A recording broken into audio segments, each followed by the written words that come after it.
Anyway, welcome everyone to Institut Darul Ridzuan, to all the Harvard students. Welcome from us wishing to be Harvard. But anyway, first of all, I would like to welcome Dr. Sahid. He's the youngest ex-co of the And also we have one of our board members of IDR, Dr. William Hashim. Dr. Mazalan Kamis, of course, the CEO of IDR. Dr. Ahmad Husni. Dr. Ahmad Husni from Wisas. Is here? Yeah. Mr. Samuel, yes, welcome to IDR. Dr. Elizabeth Lee. Yes. You found what you're looking for this time, right? Okay. Younger. And of course, for all the trackers, I heard you guys had some problem with the food in Asia, right? Rest assured, I'm going to serve you some very, very hot Malaysian dish after this. Right? And the hospital just around the corner, no problem. Okay, it's going to be a very casual day today. Dr. Mazalan is going to say a few words. He's going to present you the Leapfrogging to a High-Income State, Opportunities and Challenges for Perak. But before I call upon Dr. Mazalan to deliver his paper, we would like to know what do you guys do. So Ferris, you're in the house? Right here. Yes. Can you please introduce us to your tracker? Great. Hi. Good afternoon, everyone. My name is Firuz. I'm part of the Asia Leadership Track. So I'm going to just take a minute to introduce ourselves quickly. We are a group of 43 students representing 14 different countries and 7 different schools, including Harvard, MIT Sloan, Fletcher, and Sunway University. The Asia Leadership Track is a socio-economic political tour spanning across Asia. We started in Japan, where we held a conference and met with students. We then traveled to South Korea, where we learned a lot about the issue between South Korea and North Korea and met with North Korean defectors. And then we traveled to Indonesia, spent a lot of time in Jakarta, where we met with a number of people from the ministry there and learned a lot about the reforms that are taking place in Indonesian government. And now we're here in Malaysia, and we've been here for a few days. We held a huge conference with over 1,000 participants on Saturday at Sunway University with college-age students. And so it's been a learning experience for us, but also a huge component is we want to give back. So there's a service component to it, and so we've been holding our own workshops and seminars, forum talks, and TED Talks as we travel from country to country, so that we can give something back and also have our participants learn a little bit more about us and what we've done and what we've been working on. And so the theme for the conference, or for the track in general, is Opportunities and Challenges in 21st Century Asia. So it sounds like there's some synchronicities here, and so I think we're all on the same page. So that's it. So I'll hand it back off over to you. Thank you, guys. Dr. Mazalan, do you know that some of the students they were from Clinton's administration, right? How many of you from Clinton's used to work at the President Clinton, right? We have nothing against Barack Obama, we love Clinton. Dr. Mazalan, it's yours. Thank you so much. Welcome to Institut Darul Ridzuan. Welcome Dr. Zahir, Dr. Amin, Dr. Elizabeth, Dr. Zahir and Dr. Amin. Dr. Amin is they are part of our board members. Now, when I receive a request for IDR to be part of the tour by the trackers, and I said to myself, we could have done this at hotels or anywhere else, but I think I would like you to feel the way we, the so-called think tank of the state, operate in the state. Okay. Now, this room, for example, is a place, is a hangout room for youth that come to us initially, and we decided to create a kind of lounge where they can have a discussion on the issues that very close to their heart. Incidentally, also, Institut Darul Ridzuan, almost 80% of us, ages 50 and below. So I have to create a place whereby the younger people in Institut Darul Ridzuan, as well as those people out there, will feel that they belong. And so this is a place where we have a monthly gathering of the so-called Teh Tarik talk. You know Teh Tarik? Anyone? You haven't introduced them to Teh Tarik, but pull tea. Pull tea is like beer talk. We talk over beer, but we don't drink beer here, so we didn't drink to Teh Tarik. Okay? so come here, have a informal discussion. But I want it to be very engaging. You know how Malaysian, we are very hierarchical. A lot of salutation. I try not to salute lengthily, but we want to change that. We want conversation that is very engaging, very informal. People can relate to the presenters and things like that. So the mural is designed by local youth graffiti artists. We thought about having a wall that you can probably 20,000 ringgit worth of mural, but we thought it would be more meaningful if we engage these youth that do graffiti outside, and this becomes a very lively place because we have youth playing music, as part of our talk and things like that. So I realized that, well, we may not have 5-star facilities, but why don't you come and experience how we deal with the public.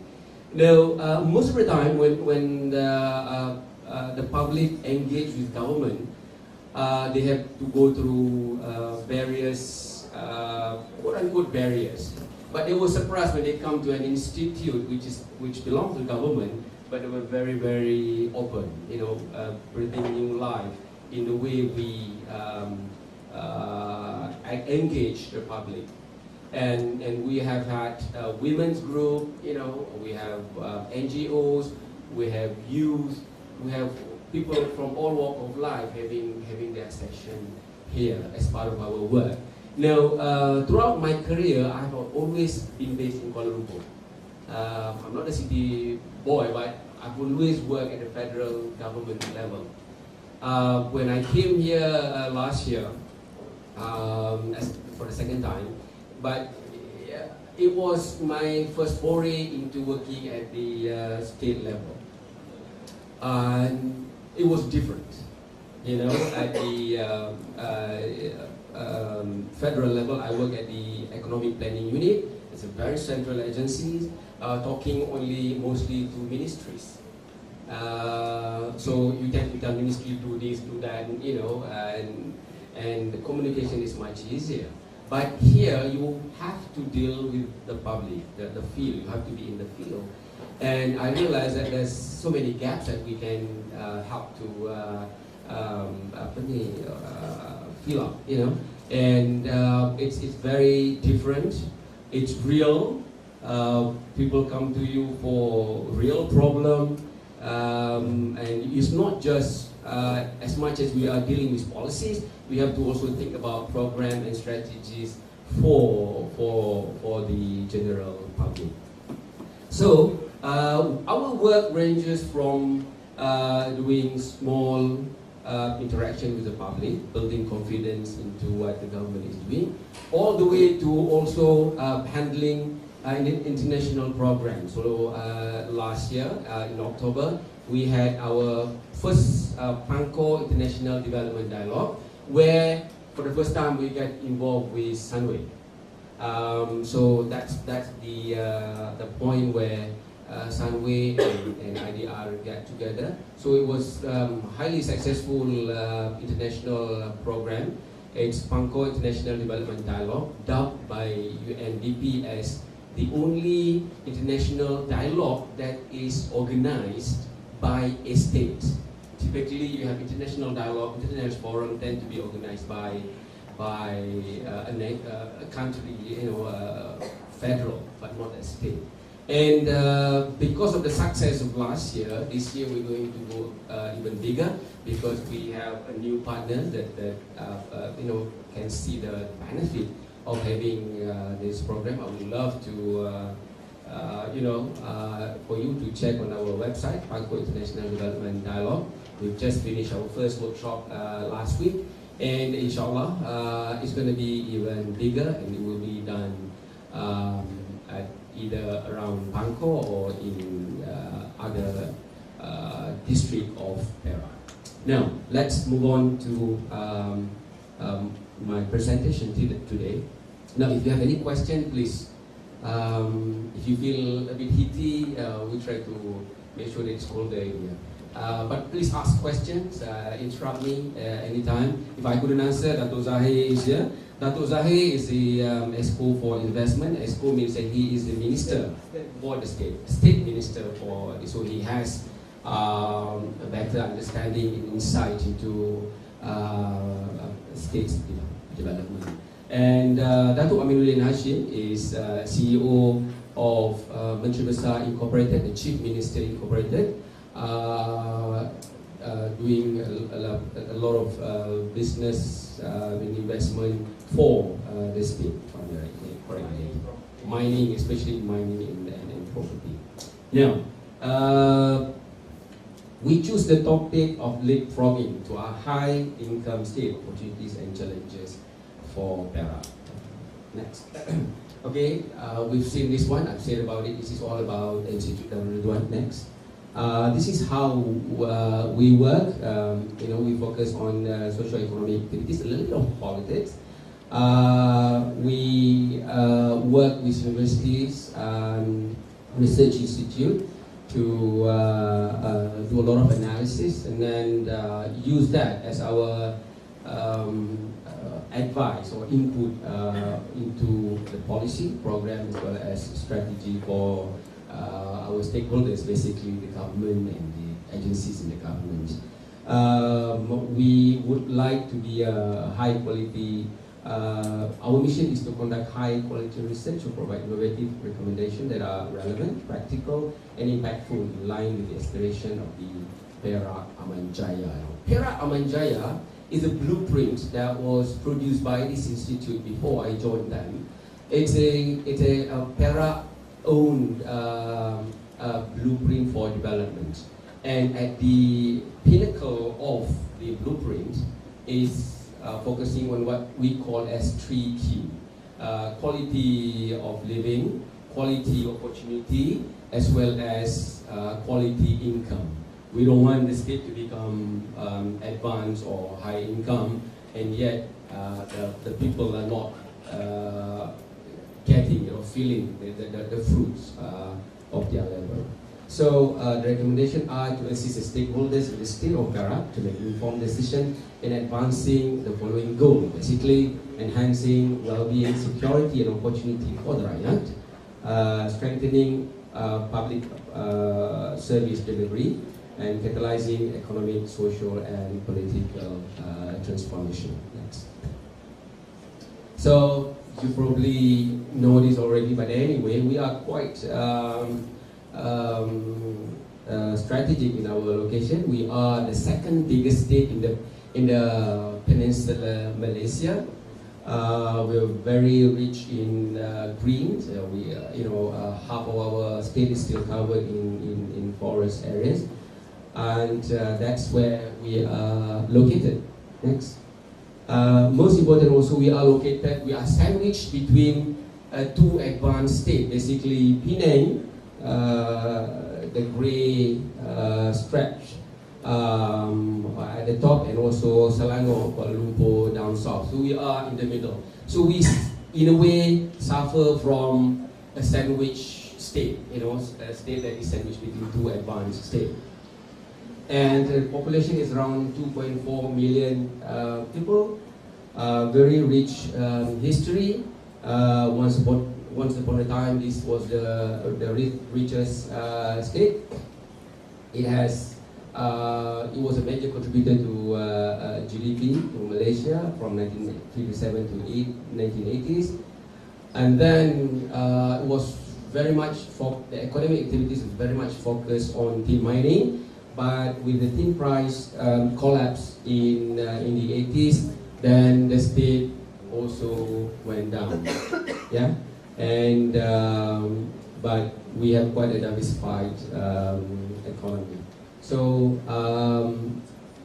we also have the longest stretch of highway, the North-South Highway. We are also the only state that is served by the electric train. You know what? Having the longest highway apparently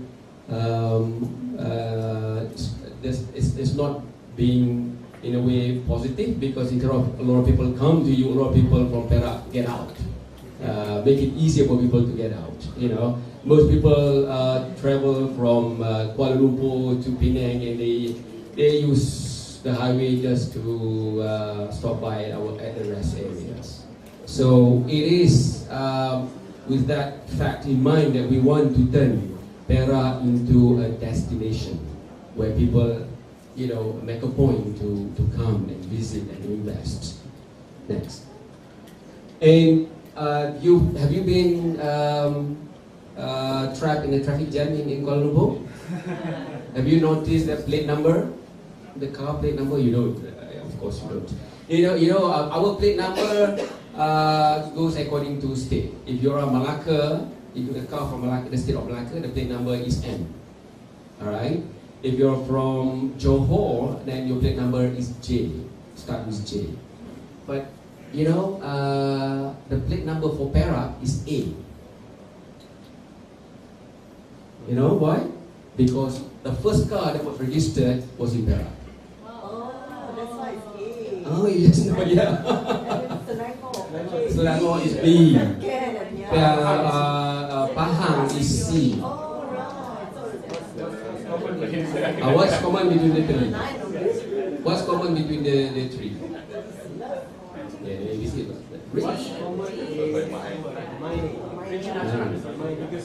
Mining. So the reason why it was registered here, because this was a state where the people with most money and could buy a car. The first one to buy a car, so it's here. So it's A. So the rest of the, after that they couldn't follow that anymore. So so we're stuck with A, B, C. But basically Perak is A. So everywhere you say A, that means it comes from Perak, registered in Perak. So this was the richest state. In fact, the city where you are now was known as the city of millionaire. But with the collapse of the tin, a lot of people move out of the city, move somewhere else. So that is no longer true. Okay? Next. Yes.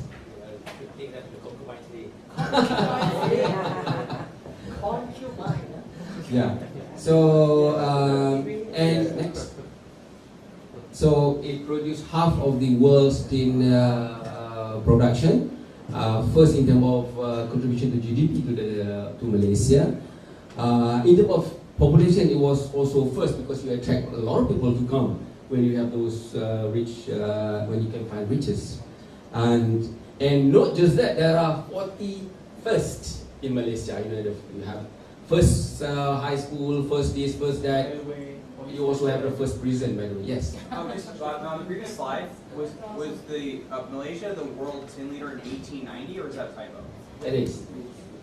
Okay, so 120 years ago. It says 1890, is it not?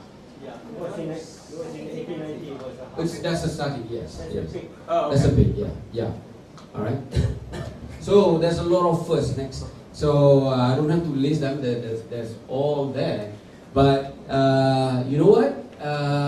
Now if you were to travel around the city at night, Ipoh, it's not that happening. The younger people, young ones, don't find the place to be happening. It's very hard for me to attract people from Kuala Lumpur to come here. And despite the nice highways and byways and trains, we really need to be doing something about this next. So, if you can see, in the 70s, for example, all states started at almost the same starting point. And slowly you can see that Selangor, the richest state now, broke away fairly early in late 70s. And then a state like even Malacca already broke out of the rank, despite not having much natural resources compared to us, Perak. Now, Perak continue to straddle at the bottom among quote-unquote the laggards. Like, I don't want to say that, that's some of the states that we believe as laggard. Now, there's a lot of opportunities actually still exist for Perak because of the landmass, because of resources. We have so many, our mountains, our tin is still there, other minerals are still there, lakes and islands. We have beautiful beaches. We have one of the best managed mangroves. It's there. So rich in resources, very good infra, and actually strategically located between the two most advanced states. So, but we need to make a transformation. We need to do something about it, and that is one of the purpose why I believe the Chief Minister decided that the existence of Institut Darul Ridzuan is of importance to the state. Next. So how can Perak leapfrog to the next level of growth? Basically, this is it's not bad. We're growing, but it's not leapfrogging. During the PIDD, for example, we talk about we will see rapid urbanization just like any other state in Malaysia, and by 2030, 95% of Peranakan will be in urban areas. And there, during the PIDD, it was argued that the way forward is actually for you to concentrate on service economy. So that is how we see it. That is what we talk about. Of course, we're not going to forget all these other industries and other sectors, but service will be the driving force. Next. And you're better than me. I'm not an economist. You know that typically nation goes through agriculture, resource base, move into manufacturing, and then we move into services. Now the question is, do we have the time? Because Malaysia poised or want to become a high income nation by 2020. Meaning that we have now 2015, 5 years to go. Do we have the time to follow this natural normal curve, or can we leapfrog? From agriculture, move straight away to services. Already, actually, services is contributing a bigger ratio, or the biggest ratio to our economic pie. So can we move to services? And I think that's it's what is happening. The leapfrogging will be a lot more intense in service sector. At least that was the communication that I had with the CEO of the state investment arm. Yes, sir. While a lot of developed countries are going back to manufacturing and advanced manufacturing, such as Germany, even the States, and your Far East neighbors such as South Korea and even Japan, they're understanding more the value of manufacturing and how much it will make your economy less vulnerable towards crisis and so on. Why you don't probably even go and focus at least a lot of the resources on manufacturing rather than jumping to services directly, which is normally the easier solution and then the easier to implement.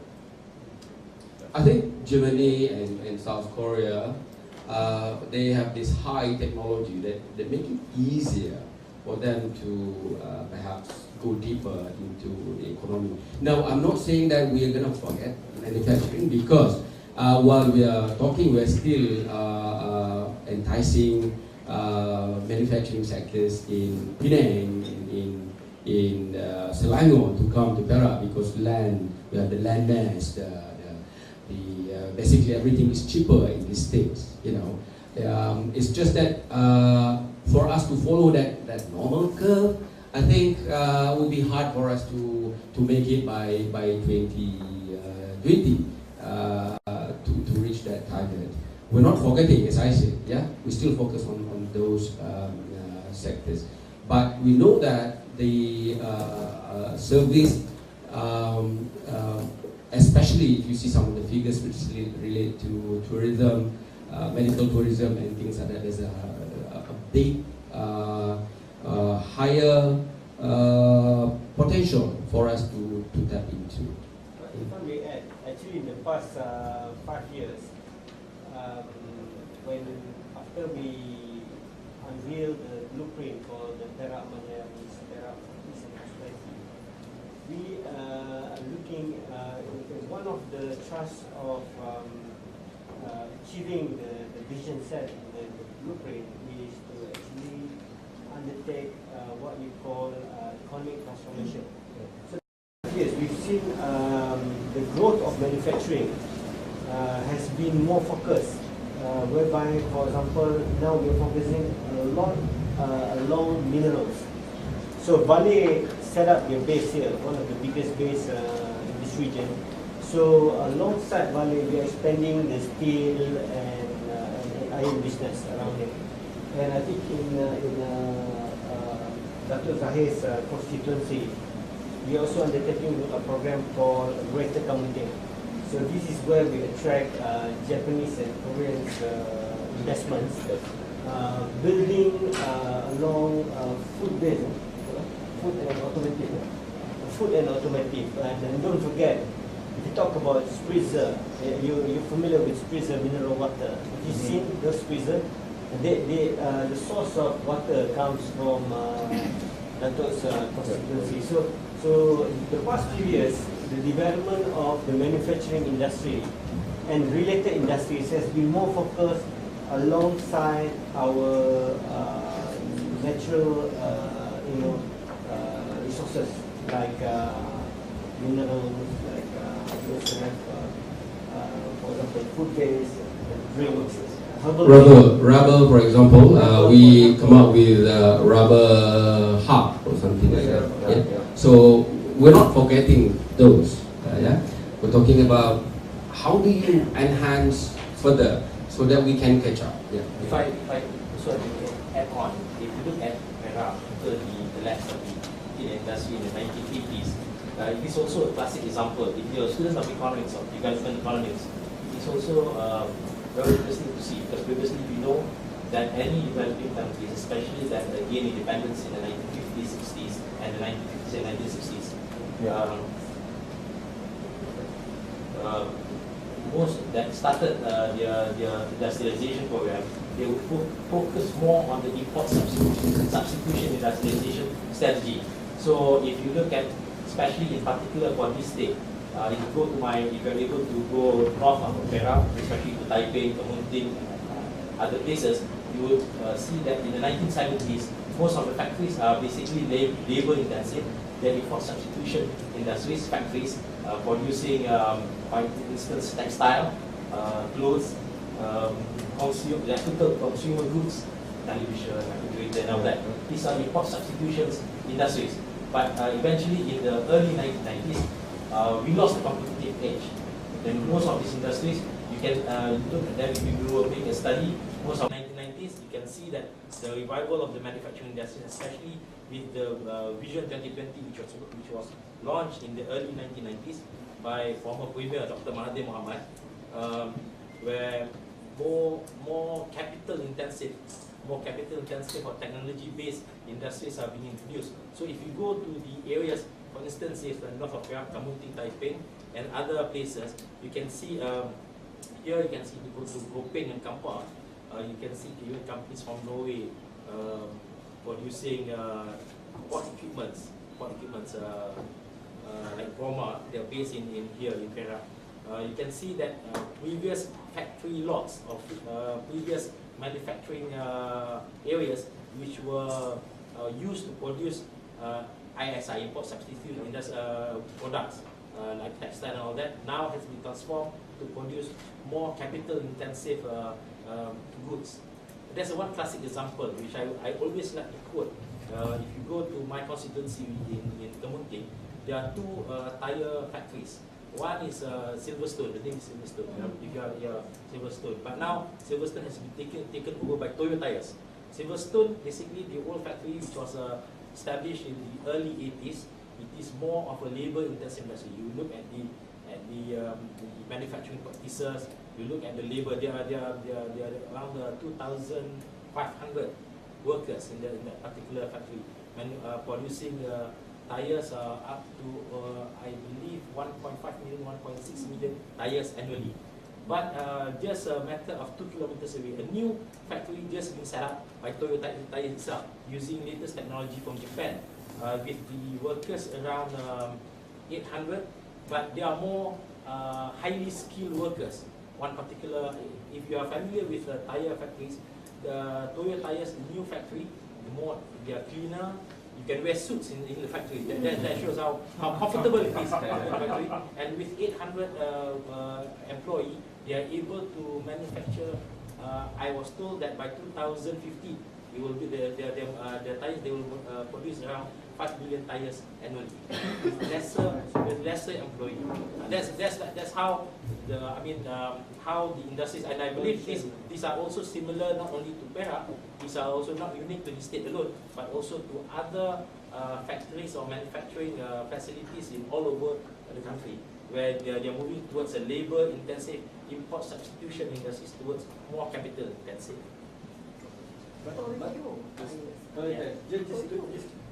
Just to add a little bit, moving into services sector is actually a natural progression for economy like us.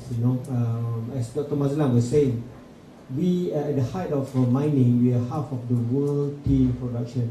And if you look at the data released by International Tin Research Institute based in London and London Metal Exchange, collectively, if you take cumulative data of tin production, we're still the #1 biggest producer in the world until today. Although we have shrunken from the biggest producer to now only 1%. Yeah, but what we realized, and there's also a lot of lessons to be learned in the past, whereby the manufacturing, that we moved from commodity minerals, we've gone into agriculture, and we moved into manufacturing. But we have not developed the value-added businesses very well.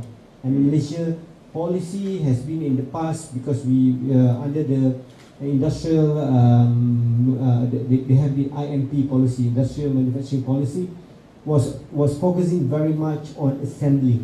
That's why we've got the Unisams and the Customs, which is basically doing assembly of microchips here, but we do not have value-added services along it. So we are learning a lot from this. In the past 5 years, we've been working very much with the industry, encouraging investments and as well as partnerships to build the services sector around it. So if you look at Taiping, for example, together with the Northern Corridor, Dream Edge is technology. They're doing R&D. They're doing designs. So this is slowly coming in, and then I believe this is where the future should be. So even now that we are reviving our mineral industry, we are the biggest. We have the best limestone in the world, and you know limestone is used in everything from paper to paint to your makeups and everything, you know, and all the big limestone manufacturing companies, they are Belgian based like Omya, Lois, America, are all here. But what we're looking next is basically moving towards the value added, and that's where we see the contribution to the services sector is going to come from. But this is a natural progression, and we had to go through a lot of hard knocks in the past to realize this. Yeah, I guess just a really quick follow-up on that. So would you say that when you're talking about services, you're talking more about export-oriented services as opposed to like services that are mostly for the local population? You see, should I answer that? Yeah. You see, there is already an immediate need for local services because we're importing a lot of services. So that's the first thing. I think once we can establish ourselves, and then we are ready to do export. Like Penang, for example, they had an early on manufacturing development, and today they are exporting services. So Penang companies are already having clients in Taiwan, in the US, in the Europe, and everywhere. And we already found our niche, and then what we got to do is to basically to have a more focus, you know, in what we do. And then at the end of the day, like what Michael Porter says, you know, you either become a low cost producer or you stay focused. And I don't think we can hang on to becoming a low cost producer for a long time. And we got to stay focused. So may I add? So my experience in having these deadlines or these timelines that are, I mean, sometimes well thought through, but even just having them in general on the federal level, and this happened a lot in the GCC region, and I'm talking about the Gulf countries, including Saudi Arabia, Qatar, and these are the countries where they put these 2030 and these 2020s, and everyone is happy about them, they take pictures next to it, but then if you see how this trickles down to the economy and how this kind of push the economy into a zone that is not natural for them and that doesn't get to a sustainable and a meaningful growth. This is where I can see some of this as well happening in Malaysia. This 2020 deadline or timeline is beautiful, and I think everyone wants to work towards it, but that should not direct you away from innovation and the longer and the harder term path that would lead to this sustainable innovation and sustainable growth of manufacturing and value-add services that we're talking about. Just to finish up, since you're talking about that, sorry, no, taking a Malaysian multimedia super corridor, and everybody was obsessed with IT, and every state wanted to do everything about IT, and we forgot that we have rubber, that we can do innovation around it. We have one of the best rubber research institute in the world.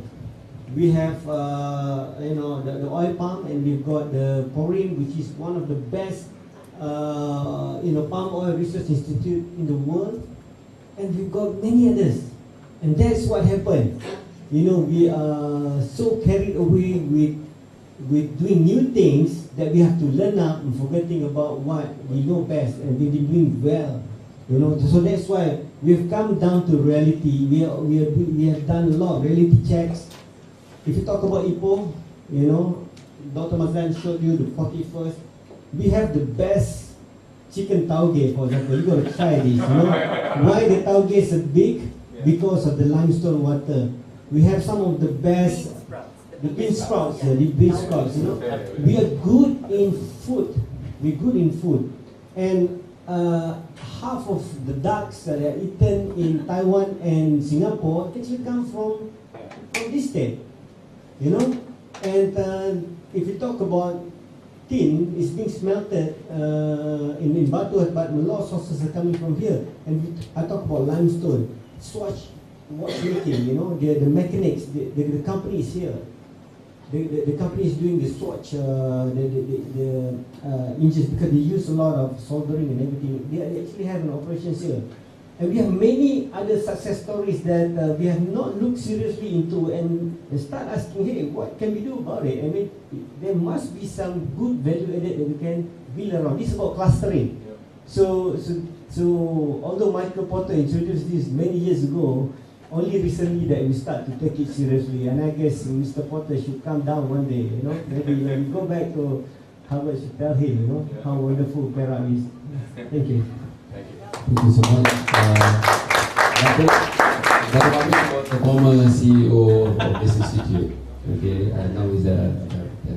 Now, you probably have heard that Malaysia we have about 6 to 7 million, quite a big portion are unregistered. So we talk about there's a lot of things, a lot of services required internally as well.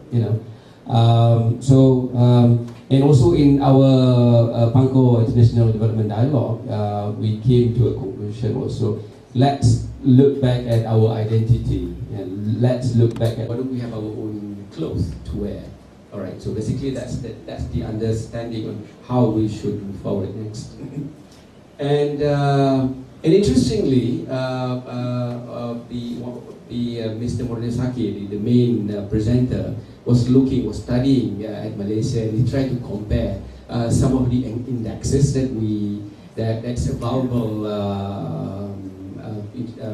online and elsewhere. We look at about 3 countries that came up about that is similar to Malaysia with respect. Now, this one is focused on tourism. Yeah, Malaysia is indexed together with Costa Rica and Thailand because of the same latitude. Is it the equator, and we get the most number of tourists to the country. Now, he went on comparing. He looked at this is not trying to offend the other country, Costa Rica and perhaps Thailand, there are other forces that attract people to those places. But in Malaysia, you don't have that. Basically, sex industry, you don't have that. And yet, we can attract a similar number of people. And it was like, hey, how could you attract that number of people? And he came to conclude that actually, from the outside world, they look at you as not just happy, but genuinely happy. So it is this being genuinely happy. How do you promote yourself to the world? This is a genuinely happy place. This is a place that you ought to come and experience and use that to leverage to the world of what you have. And that will be the basis of either branding or getting investors in looking at really, we should be looking at our identity, what we naturally have, and that become the attraction to the world. Yeah, next. So, understanding that and looking at the kind of potential that we have here, I quickly go into tourism here. Yeah, we receive about 5 million tourists, still not that big compared to Malacca, for example, and yet. Probably you don't know, we have the oldest rainforest. It's older than Amazon, in fact. It's in Perak. And there's a UNESCO site called Lenggong Valley where the most complete skeleton of the prehistoric men was found, and that has kind of forced reconstruction of certain theory about what it was before. So we have a UNESCO site, and our mangrove forest is also the best managed in the world. Maybe nobody knows. In fact, at that mangrove forest, they have dolphins, which I just discovered. Pink dolphin, which I just discovered a few the last month of last year, because they had a conference and talking about dolphins. Dolphin in Malaysia? I mean, not many people know. So and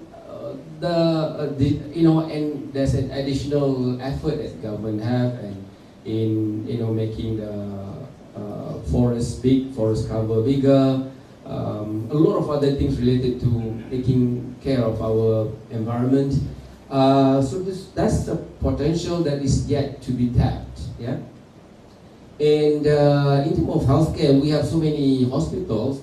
We know that Malaysia is a hot spot when it comes to health tourism, but we yet to have that spillover. We have the capacity. We have the capacity. You know that Malacca, Penang, and Kuala Lumpur is offering those services, but Perak also has that capacity to offer as far as healthcare is concerned. Besides that, we have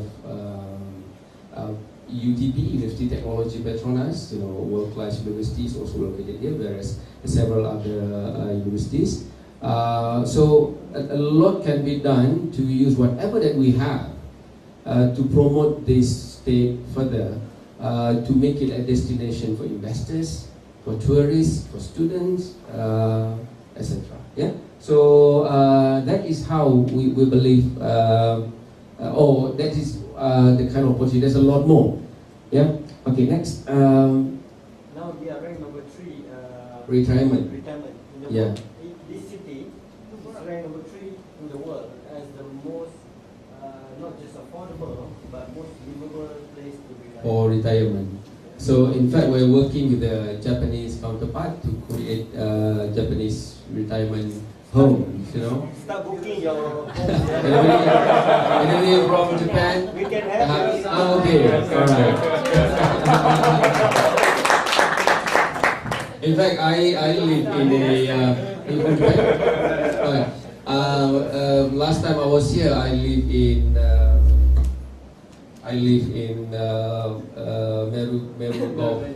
Meru Valley Golf Resort. My neighbors are all Japanese. They come flying here at about this time, escaping the winter. And I suppose it's much cheaper to relocate here for winter, duration of the winter. There are already 100 Japanese families in Meru Valley. So, there's a growing Brazilian because of the ballet. And I think there are a lot of Europeans here because the international school here has got 2,000 students and 1,000 are expatriates. So it's start to becoming a destination. So it is important for this state to be a destination, for people to consider besides other places. And retirement is certainly top because you look how beautiful the mountains, rolling hills, and you haven't gone to visit Bangkok Island, so the whole thing. This state has the right ingredients for it to be a top destination.